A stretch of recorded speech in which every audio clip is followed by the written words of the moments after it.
Hello students, welcome back to Economics Pulse. My name is Anjali Kundal and I will be teaching you economics. So आज जो हम start करने वाले हैं वो थ्योरी ऑफ प्रोडक्शन का ही सेकंड पार्ट है। हमने इससे पहले जो है थ्योरी ऑफ प्रोडक्शन का फर्स्ट पार्ट किया था जहाँ पे हमने प्रोडक्शन के बारे में पता किया था और थ्योरी ऑफ प्रोडक्शन के बारे में बात करी थी। इसके बाद हमने बात करी थी about the laws of production, जो मेजर हमने बात करी थी, ठीक है। तो उसमें हमने फर्स्ट लॉ जो है वो हमने डिस्कस करा था, लॉ ऑफ वेरिएबल प्रोपोर्शन। आज जो हम डिस्कस करने वाले हैं वो law of returns to scale है। तो चलिए स्टार्ट करते हैं आज का टॉपिक। थ्योरी ऑफ प्रोडक्शन के सेकंड पार्ट में हमने law of returns to scale की बात करनी। जो लॉ ऑफ वेरिएबल प्रोपोर्शन था वो था शॉर्ट रन एनालिसिस अप्रोच, और ये जो law of return to scale है वो लॉन्ग रन अप्रोच है, ठीक है। इसमें जो है सारे के सारे फैक्टर्स ऑफ प्रोडक्शन जो है वो वेरिएबल होते हैं। उसमें हमारा सिर्फ एक जो है फैक्टर ऑफ प्रोडक्शन वेरिएबल था, जिसमें हमने लेबर को जो है वेरिएबल फैक्टर ऑफ प्रोडक्शन जो है वो माना था। यहाँ पे जो है हमारे सारे फैक्टर्स ऑफ प्रोडक्शन जो है वेरिएबल है। फॉर एग्जांपल कि हमारे पास हम ले लेते हैं ये प्रोडक्शन फंक्शन है। इसमें अगर आप देखो production is the function of labour and capital. मान लो कि हमारे पास दो ही जो है वो फैक्टर्स ऑफ प्रोडक्शन है, लेबर और कैपिटल। हमने दोनों को जो है वो लिया हुआ है वेरिएबल।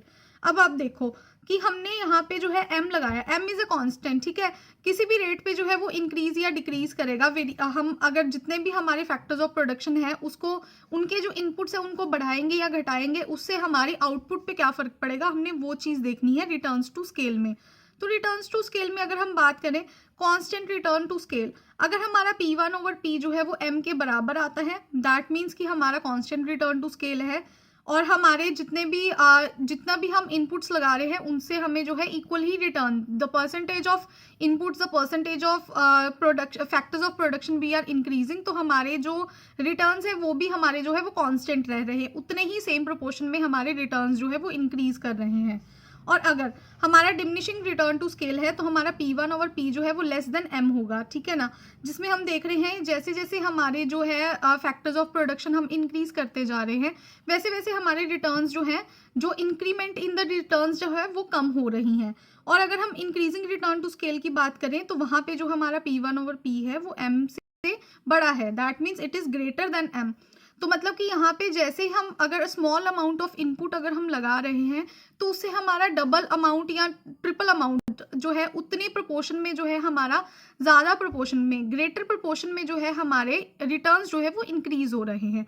तो ये है, इसमें हमने तीन जो हमने अभी बात करी है, केसेस के बारे में बात करी है, इसके हम डायग्राम्स को अगर समझते हैं तो अगर आप देखो तो हमारे यहाँ पे ये जो हमारे कर्व्स बने हुए हैं दैट इज आर आइसोक्वांट्स। तो ये जो कर्व्स हैं हमारे, these are isoquants, okay, let me write here, इनको हम isoquants बोलते हैं। हाँ जी, तो यहाँ पे ये जो है हमारे आइसोक्वांट्स है। आइसोक्वांट्स जो है basically locus of the points होते हैं, ठीक है। तो यहाँ पे अगर देखो कि हमारे जो कैपिटल और लेबर जो है वो दोनों हैं, हमारे जो इनपुट्स हैं, जितने हम अमाउंट ऑफ हम इनपुट लगा रहे हैं उतने ही प्रोपोर्शन में हमारे जो रिटर्न्स है वो जो है इंक्रीज हो रहे हैं। तो यहाँ पे अगर हम देखें A is equal to B is equal to C, that means कि हमारे इक्वल प्रोपोर्शन में हमारे रिटर्न्स मिल रहे हैं जितने ही हम इनपुट्स लगा रहे हैं, फैक्टर्स ऑफ प्रोडक्शन हम लगा रहे हैं।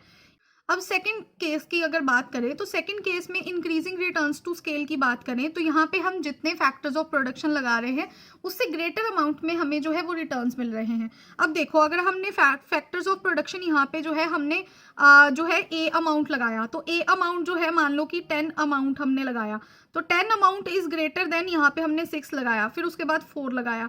तो अगर हम देखो यहाँ पे जो है हमारा फैक्टर्स ऑफ प्रोडक्शन ऐसे करके जो है हम धीरे धीरे करके जो अपने फैक्टर्स ऑफ प्रोडक्शन है उनको हम कम कर रहे हैं और हमें जो रिटर्न्स है वो ज़्यादा मिल रहे हैं। तो अगर आप देखो यहाँ पे तो A जो है वो ज़्यादा है, ठीक है, उसके बाद जो B है वो उससे कम है, फिर उसके बाद C जो है वो उससे भी ज़्यादा कम है। इंक्रीजिंग रिटर्न टू स्केल और डिक्रीजिंग रिटर्न टू स्केल में क्या होता है, सिर्फ इतना सा ही डिफरेंस है कि यहाँ पे क्या होता है कि अगर हम इंक्रीजिंग में अगर हम जितने प्रोपोर्शन में हम इनपुट्स लगा रहे हैं उससे ग्रेटर प्रोपोर्शन में हमें जो है वो आउटपुट मिल रहा है, हमें उसके रिजल्ट्स मिल रहे हैं। पर डिमिनिशिंग की बात करें तो उसमें क्या होता है कि अगर हम जैसे जैसे हम अपने प्रोडक्शन के फैक्टर्स ऑफ प्रोडक्शन को इंक्रीज करते जाते हैं तो हमारा जो क्या कहते हैं उसको रिटर्न्स जो हैं वो धीरे धीरे करके कम होने शुरू हो जाते हैं। तो यहाँ पे हमारा डिमिनिशिंग रिटर्न्स टू स्केल आता है।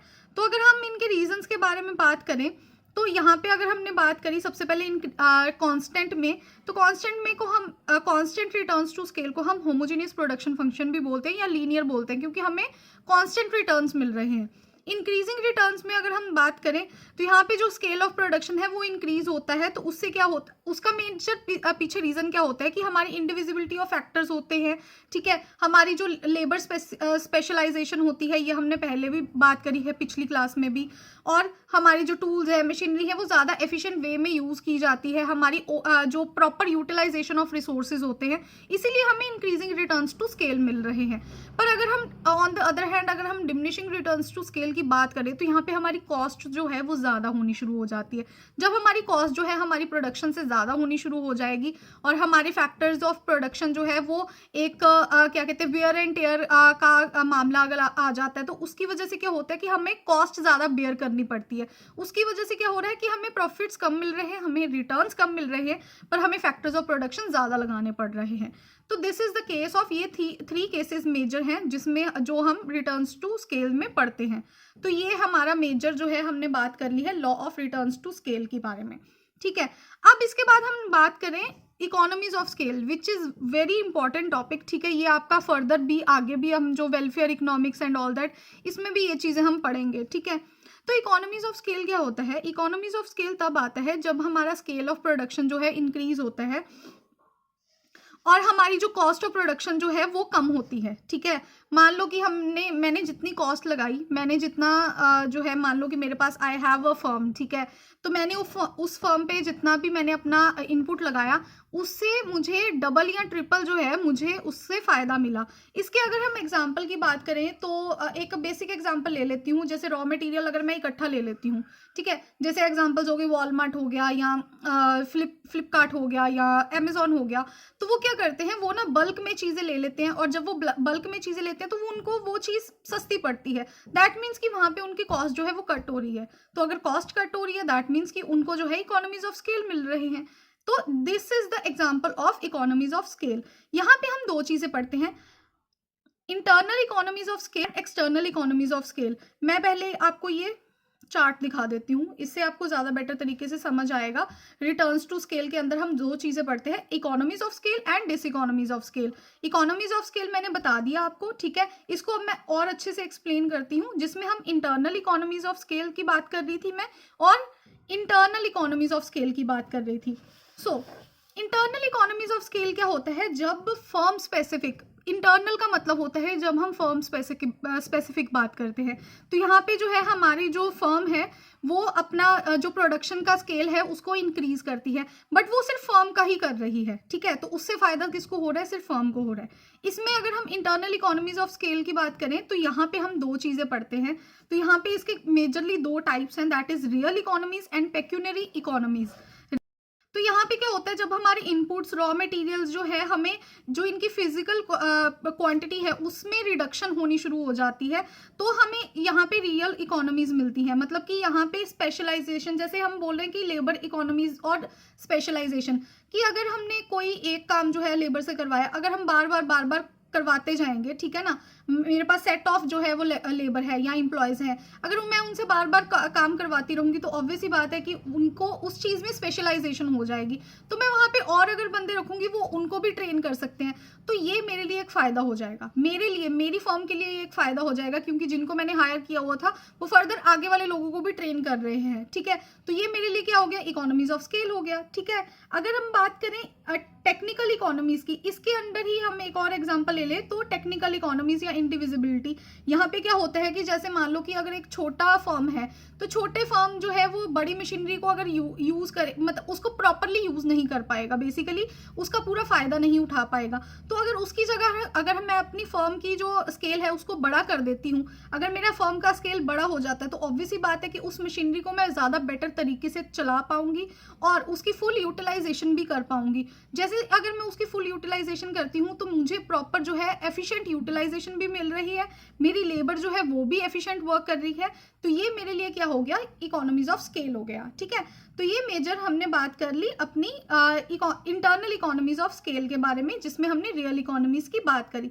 अब हम बात करेंगे पेक्यूनरी इकोनॉमीज की, जिसका एग्जांपल मैंने अभी दिया आपको कि जैसे अगर हम बल्क में चीजें लेते हैं, ठीक है ना, जैसे वॉलमार्ट हो गया, या अगर मैंने कोई यूनिट ओपन की है, ठीक है, मैंने कोई फर्म ओपन करी है, फॉर एग्जांपल क्लोथ्स की मैंने कोई, तो मैं जो रॉ मटेरियल लेके आ रही हूँ, ठीक है, जो भी मैं कपड़ा लेके आ रही हूँ, फैब्रिक लेके आ रही हूँ, मैं थोक में चीजें लेके आती हूँ, ठीक है ना, तो वो जो बल्क में चीजें लेके आ रही हूँ तो उसको मुझे फायदा मिल रहा है, ठीक है ना, तो वो क्या हो गया मेरे लिए पेक्यूनरी इकोनॉमीज हो गई, ठीक है ना। पेक्यूनरी इकोनॉमीज में और क्या चीजें होती है कि जैसे मान लो कि अगर मैं कोई चीज मतलब बड़े अमाउंट में लेती हूँ या लार्ज स्केल में लेती हूँ, वो चीज खरीदती हूँ, तो मुझे ज़्यादा डिस्काउंट भी मिलता है। अगर मुझे कपड़े लेके आने तो मैं ज़्यादा उसमें मान लो कि मेरे पास एक फर्म है, ठीक है, तो मुझे कोई मैं जीन्स लेके आ रही हूँ फॉर एग्जांपल, तो मैं अगर थोक में चीज़ें लेके आनी शुरू कर दूंगी तो मैं क्या करूँगी, मुझे उसमें डिस्काउंट मिलना शुरू हो गया, तो वो जो डिस्काउंट है that is economies of scale for me, ठीक है, क्योंकि वहाँ पे मेरी कॉस्ट कट हो रही है, ठीक है ना, और यहाँ मुझे कमीशन मिल रही है, ठीक है। अगर मैं किसी एडवर्टाइजमेंट में अगर मैं महीने का वो सब्सक्रिप्शन ले लेती हूँ तो मुझे क्या हो जाएगा, मुझे कमीशन मिल जाएगी या मुझे फायदा मिल जाएगा, उस चीज़ से थोड़ा डिस्काउंट मिल जाएगा, वो क्या होता है, हमारा पेक्यूनरी इकोनॉमीज होता है। तो this is the difference between real economies and जो है पेक्यूनरी इकोनॉमीज, ये दोनों चीज़ें मैंने आपको समझा दी। सो अब बात करते हैं एक्सटर्नल इकोनॉमीज के बारे में। जो एक्सटर्नल इकोनॉमीज होती हैं that is industry specific. Industry specific का मतलब हुआ कि यहाँ पे जितनी भी फर्म्स एक इंडस्ट्री के अंदर आ रही हैं वो सारी की सारी अफेक्ट होंगी इस उनके डिसीजन से, ठीक है, उनके काइंड ऑफ उनके डिस्कवरी से या उनके एक्सपेंशन से। अगर हम इंडस्ट्री को एक्सपेंड कर रहे हैं, मान लो कि अगर मेरे पास एक इंडस्ट्री में 10 फर्म्स है और अगर मैंने उसको एक्सपेंड करना है तो मैं उसमें 2 और फर्म्स जो है वो ऐड कर दूंगी, तो यहाँ पे मेरी पूरी इकोनॉमी पूरी इंडस्ट्री जो है वो पूरी इंडस्ट्री के ऊपर फर्क पड़ेगा। तो अब इसमें क्या होता है, मान लो कि एक्सटर्नल इकोनॉमीज में इकोनॉमीज ऑफ स्केल की बात कर रहे हैं तो यहाँ पे फायदे की बात करेंगे। जैसे मान लो कि अगर मैं कोई नई टेक्नोलॉजी इन्वेंट कर दूँ या कोई ऐसी नई जो है टेक्निक इन्वेंट की जिसकी वजह से मेरी जो प्रोडक्शन है उसमें बहुत ज़्यादा इजाफा हुआ, तो वो मेरे लिए हो गई एक्सटर्नल इकोनॉमीज ऑफ स्केल, ठीक है। जैसे मैनेजरियल टेक्निक्स हम यूज़ करते हैं, ठीक है, नई चीज़ें इन्वेंट करते हैं या हम अपनी न्यू मार्केट्स, अपनी ही इंडस्ट्री में न्यू मार्केट्स को एक्सप्लोर करना, that is also external economies. इसके अगर मैं कुछ एग्जांपल्स लूँ, जैसे मान लो कि एक फॉर एग्जाम्पल एक ढाबा है, ठीक है ना, अगर मैंने एक ढाबा खोला हुआ है तो वो उस ढाबे के अराउंड ना मैंने उसी के ही अंदर मैंने क्या कर दिया, एक टॉय की शॉप भी खोल दी, ठीक है, मैंने एक क्या कहते हैं जो ड्राई सामान होता है, ठीक है, बेकरी होती है, मैंने बेकरी भी साथ में ही ओपन कर दी। तो अगर जो बंदा यहाँ पे जो खाना पीना खाने आएगा ढाबे पे, तो मान लो कि अगर वहाँ पे बच्चे भी हैं उनके साथ, तो वो बच्चे खिलौने लेंगे, तो यहाँ पे किसको फायदा हुआ, मुझे फायदा हुआ, क्योंकि मैंने ही अपने अंडर जो है उसको ओपन करवाया, तो ये एक मेरे लिए बेनिफिट हो गया। तो ये मेरे लिए क्या हो गया, इकोनॉमीज ऑफ स्केल। यहाँ जो मान लो कि अगर मैंने बेकरी खोली, अगर कोई वहाँ पे बेकरी का सामान लेने आता है तो भी मुझे फायदा हो रहा है, ठीक है ना। तो this is called the economies, the external economies, ठीक है। अब इसमें हम 3 चीजें पढ़ते हैं मेजरली, जैसे इकोनॉमीज ऑफ कंसंट्रेशन, ठीक है। इकोनॉमीज ऑफ कंसंट्रेशन में क्या होता है कि यहाँ पे जो है एक ही जगह वो प्लेस ओपन, एक ही जगह वो इंडस्ट्री जो है वो ओपन की गई होती है, उसका बेनिफिट जो है सभी को, सारी जो उसकी इंटरनल जो फर्म्स होती है ना, उसके अंदर जो फर्म्स होती हैं सबको वो फायदा मिल रहा होता है, ठीक है। जैसे मान लो मोबाइल शॉप है, मोबाइल शॉप मैंने ओपन करी, तो अगर आप कई बार आप देखा भी होगा मोबाइल शॉप में ना कुछ रिपेयर करने वाले भी होते हैं, ठीक है, जो चार्जर्स रिपेयर करते हैं या मोबाइल फोन्स रिपेयर करते हैं, ठीक है, उसी में ही कुछ होंगे जो हेडफोन्स भी रिपेयर कर रहे होंगे। तो ये क्या हो गया, ये हो गया हमारा economies of concentration. Economies of information, economies of information second part है इसमें। इकोनॉमीज ऑफ इंफॉर्मेशन में क्या होता है कि नंबर ऑफ फर्म्स जो है इंडस्ट्री में इंक्रीज हो रही हैं, तो ये भी पॉसिबल है, इट बिकम्स पॉसिबल कि यहाँ पे जो है जो उसके अंदर जो फर्म्स है वो कलेक्टिवली काम करती हैं, तो वो एक इंडिविजुअल बेनिफिट के ऊपर जो है वो उनका फोकस नहीं होता, उनका फोकस होता है कि पूरी की पूरी इंडस्ट्री को बेनिफिट करना है, तो वहाँ पे कॉपरेशन और कोलैबोरेशन से काम किया जाता है, that is the economies of information. उसके बाद अगर हम बात करें इसमें थर्ड जो चीज़ है वो है इकोनॉमीज ऑफ डिसइंटीग्रेशन। तो इकोनॉमीज ऑफ डिसइंटीग्रेशन की बात करें तो यहाँ पे जब भी कोई इंडस्ट्री डेवलप होती है तो यहाँ पे क्या होता है, firms engaged in it mutually agree to divide in the production process, ठीक है। तो वो क्या करती है, अपने आप को ना कुछ प्रोडक्शन प्रोसेसेस में डिवाइड कर लेती है। जैसे मान लो कि इसमें अगर हम बात करें, इसको हम डिसइंटीग्रेशन कैसे बोलते हैं, कि यहाँ पे हम एक ही इंडस्ट्री के अंदर छोटी छोटी फर्म्स जो है डिफरेंट डिफरेंट काम कर रही हैं। अब ऐसा भी हो सकता है कि जैसे वो डिफरेंट डिफरेंट काम जो है वो सेम काम भी हो सकता है। अगर वो सेम काम कर रही है, ठीक है, तो मतलब कि वो क्या हो गया, हॉरिजॉन्टल डिसइंटीग्रेशन। तो अगर हम डिसइंटीग्रेशन की बात करें, यहाँ पे हम दो चीजें पढ़ते हैं, हॉरिजॉन्टल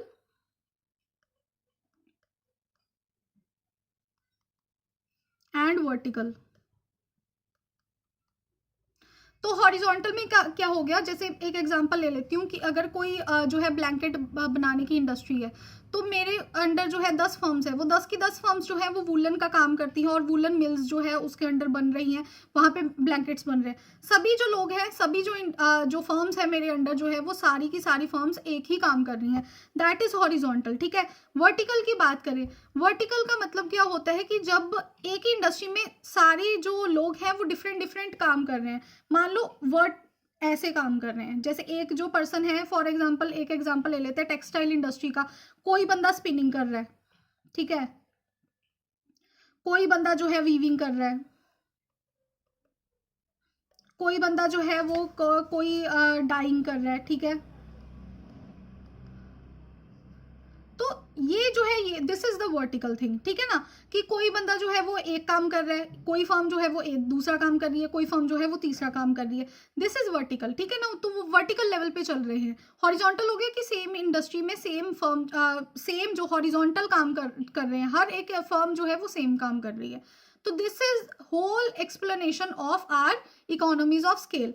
अब बात करते हैं डिस इकोनॉमीज ऑफ स्केल। अब अगर हमने इकोनॉमीज ऑफ स्केल की बात करी है, तो ऑब्वियस ही बात है इसका नुकसान भी तो होगा, डिस इकोनॉमीज भी तो होंगी। तो डिस इकोनॉमीज ऑफ स्केल क्या होता है, डिस इकोनॉमीज को यूजुअली हम क्या बोलते हैं, डिमिनिशिंग रिटर्न्स टू स्केल भी बोलते हैं। जैसे कि हमने इकोनॉमीज ऑफ स्केल को इंक्रीजिंग रिटर्न्स टू स्केल बोला, यहाँ पे हम डिमिनिशिंग रिटर्न्स टू स्केल बोलते हैं डिस इकोनॉमीज ऑफ स्केल को, ठीक है।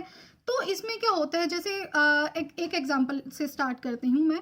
जैसे अगर कोई इंसान जो है घर में स्मोक कर रहा है, तो उसका नुकसान क्या सिर्फ उसी को होगा, नहीं, उसके जो साथ लोग रहते हैं उनको भी हो सकता है। मान लो कि उनका हमारा कोई भी फैमिली में, ठीक है, तो अगर फैमिली में अगर मान लो कि कोई एक बूढ़ा इंसान है, ठीक है, उसको अस्थमा की प्रॉब्लम है, तो अगर उसके सामने कोई अगर स्मोक कर रहा है या उस घर में कोई स्मोक कर रहा है, तो उसका नुकसान उसको भी होगा, ठीक है। या हम और इसकी बात करें कि अगर मान लो कि मेरे पास कोई मशीनरी है, अगर मैं उसको ओवर यूटिलाइजेशन करनी शुरू कर देती हूँ, तो क्या हो जाएगा, वेयर एंड टेयर होगा मशीनरी का, ठीक है ना। और उस इक्विपमेंट या उस मशीनरी का वेयर एंड टेयर होगा, तो मुझे उसके ऊपर खर्चा भी करना पड़ेगा उसको ठीक करवाने का। तो वो जो मुझे कॉस्ट पेयर करनी पड़ी, that is the diseconomies of scale. तो ये एग्जाम्पल से अगर मैं स्टार्ट करूँ, तो यहाँ से अगर मुझे क्या चीज़ पता लग रही है कि जब मैं अपने फैक्टर्स ऑफ प्रोडक्शन को इंक्रीज करती करती करती करती बहुत ज़्यादा लिमिट से ऊपर चली जाती हूँ, तो क्या हो जाता है कि मुझे नुकसान होने शुरू हो जाते हैं या मुझे कॉस्ट पेयर करनी पड़ जाएगी। तो that is called the diseconomies of scale. तो डिस इकोनॉमीज ऑफ स्केल में क्या आएंगी, दो चीज़ें आएंगी, internal diseconomies and external diseconomies. हाँ जी, तो internal diseconomies of scale का मतलब क्या हुआ, internal diseconomies of scale जो है वो हो गई हमारी फर्म स्पेसिफिक। तो इंटरनल डिस इकोनॉमीज में क्या होगा कि अगर हमारी जो फर्म है वो एक लेवल से ज़्यादा जो है अपनी स्केल ऑफ प्रोडक्शन को बढ़ाती जा रही है एक पॉइंट के बाद, तो उनको नुकसान होना शुरू हो जाएगा। तो नुकसान कैसे हो सकता है, मान लो कि वहाँ पे मैनेजमेंट नहीं हो पाएगी, ठीक है, फर्म में अगर बहुत ज़्यादा काम बढ़ा दिया, तो जो लेबर है वो उनके ऊपर ओवरबर्डन हो जाएगा, उनसे वो काम नहीं कर पाएंगे एफिशिएंटली, ठीक है। अगर वो ज़्यादा वर्किंग आवर्स वहाँ पे लगाएंगे, तो मे भी हो सकता है कि उनकी हेल्थ जो है वो डिटीरियोरेट हो जाए।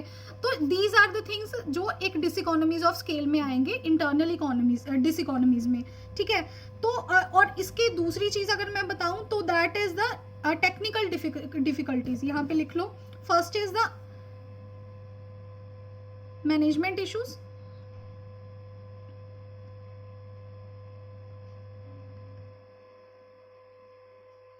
And technical difficulties. तो टेक्निकल डिफ़िकल्टीज़ में क्या हुआ, जैसे मैंने आगे भी बात करी कि अगर मैं कोई भी टेक्नोलॉजी को ओवर यूटिलाइजेशन कर रही हूँ उसकी, ठीक है, या कोई मशीनरी है उसको बहुत ज़्यादा यूज़ कर रही हूँ, तो क्या हो जाएगा, मुझे उसका वेयर एंड टेयर का कॉस्ट जो है वो बेयर करना पड़ेगा। कोई मशीन या कोई इक्विपमेंट है उसका जो कॉस्ट है उसको बेयर करना पड़ेगा। That is called the technical difficulties. तो इसको हम टेक्निकल डिफ़िकल्टीज़ कहते हैं, ठीक है। इसके बाद एक्सटर्नल डिसइकोनॉमीज़ की बात करें तो ये जो है वो इंडस्ट्री स्पेसिफिक होगी। एक्सटर्नल डिसइकोनॉमीज़ में बेसिकली क्या होता है कि यहाँ पे इसका जो नुकसान है वो बेसिकली सारी फर्म को होगा, ठीक है, सिर्फ एक फर्म को नहीं होगा। जैसे मान लो कि अगर बहुत ज़्यादा जो स्केल ऑफ प्रोडक्शन एक इंडस्ट्री जो है इंक्रीज़ कर देती है, तो उसके बाद क्या होगा, अगर मान लो कि उसने जो एक स्टेट से दूसरे स्टेट पे भी अगर उसने जो है वो अपना स्केल जो है वो इंक्रीज़ किया, तो उसको ट्रांसपोर्टेशन कॉस्ट भी बेयर करनी पड़ेगी, ठीक है। ट्रांसपोर्टेशन के साथ मान लो रॉ मटीरियल प्रोक्योर करना है तो उसका भी उसको जो है वो खर्चा उठाना पड़ेगा। साथ ही साथ उसको ये भी हो सकता है कि उसकी एडवर्टाइजमेंट करनी है तो उसका भी खर्चा उसको उठाना पड़ेगा। फिर उसके बाद जो लेबर है या जो फाइनेंसेस हैं वो भी बहुत ज़्यादा एक्सपेंसिव हो जाएंगी, या जो रिसोर्सेज हैं, जो रॉ मटेरियल है या अदर रिसोर्सेज हैं वो स्कार्स हो जाएंगे, तो ऑब्वियस ही बात है वहाँ पे वो भी एक्सपेंसेस जो है उसको बेयर करने पड़ेंगे। तो ये सारी जो है पूरी की पूरी फर्म को जो है इंडस्ट्री के अंदर वो सब अफेक्ट होनी शुरू हो जाएंगी। तो दिस इज द एक्सटर्नल डिसइकोनॉमीज। तो एक्सटर्नल डिसइकोनॉमीज को बेसिकली हम क्या बोलते हैं, डिमिनिशिंग रिटर्न्स टू स्केल। तो ये जो है हमने आज जो है हमने पढ़ा है। तो हमने आज एक बार रिवाइंड कर लेते हैं क्या मेजरली हमने बात करी है। तो हमने थ्योरी ऑफ प्रोडक्शन की बात करी, थ्योरी ऑफ प्रोडक्शन के अंडर जो है हमने मेजरली बात करी है law of returns to scale की। 3 केसेस हमने डिस्कस करे, और उसके बाद हमने इकोनॉमीज ऑफ स्केल और डिसइकोनॉमीज ऑफ स्केल दोनों को बात करी है, ठीक है, जहाँ पे हमने इंटरनल और एक्सटर्नल इकोनॉमीज और इंटरनल डिसइकोनॉमीज एंड एक्सटर्नल डिसइकोनॉमीज दोनों के बारे में बात करी है। यहाँ पे आएगा your diseconomies, not economies, this is diseconomies, ठीक है। तो ये आपका डिसइकोनॉमीज आएगा। तो ये सब चीज़ें जो है हमने आज बात करी है। तो that is all about today's class. आज की क्लास थोड़ी छोटी थी क्योंकि मुझे ये पूरा का पूरा चैप्टर कवर करवाना था। दिस इज़ ऑल कवर्ड, ये theory of production almost covered है। अब जो है जो नेक्स्ट जो है हम बात करेंगे कॉस्ट के बारे में बात करेंगे। इसके प्रोडक्शन फंक्शंस भी है जिसमें हम सेस प्रोडक्शन फंक्शन और कॉप डॉगलस प्रोडक्शन फंक्शन पढ़ते हैं। इसको मैं थोड़ी बाद में करवाऊंगी क्योंकि उसके कुछ न्यूमेरिकल्स भी हैं जो हमने पढ़ने हैं, तो वो थोड़ा डिटेल्ड क्लास हो जाएगी, इसीलिए इसको जो है मैं थोड़ी बाद में करवाऊंगी। अब जो है मैं थोड़ा कॉस्ट के ऊपर जो है वो काम करूंगी, जो आपका थ्योरी ऑफ कॉस्ट है। That is very simple topic and very बहुत ज़्यादा उसमें बस जो graphs and curves and all that वो है उसको एक्सप्लेन करना है। That is a very simple class. तो आप जो है वो जुड़े रहिए हमारे साथ, और अगर आपको वीडियो पसंद आई तो लाइक करो, शेयर करो, और अगर आप नए हो तो चैनल को सब्सक्राइब करना ना भूलना।